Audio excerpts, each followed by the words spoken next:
এখানে আমি baby corn ছোট ছোট করে কেটে নিচ্ছি। আপনারা যেরকম পারবেন কেটে নেবেন। আমি এইভাবে কেটে নিয়েছি।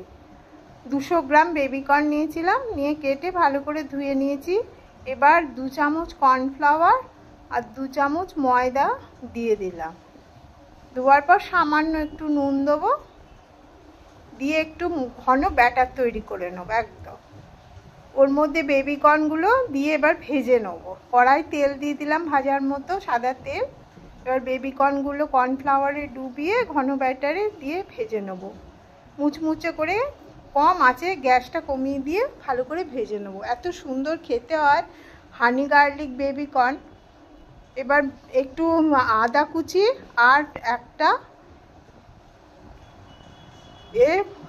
রসুন কুচিয়ে নিলাম, ভালো করে ভেজে নিলাম। এবার টমেটো সস, সোয়া সস আর চিলি সস, একটু লঙ্কা গুঁড়ো, একটু হলুদ গুঁড়ো দিয়ে ভালো করে মিশিয়ে নিয়ে সামান্য একটু চিনি দিলাম। এবার হানি, যেহেতু 1 চামচ মতো হানি দিলাম, দিয়ে বেবি কর্ন দিয়ে ভালো করে নাড়াচাড়া করে এবার তুলে নেব। এত সুন্দর সন্ধেবেলা স্ন্যাক্সে খুব ভালো লাগে। ওপর থেকে তিল ভাজা একটু ছড়িয়ে দেবো, দেখবেন কি সুন্দর।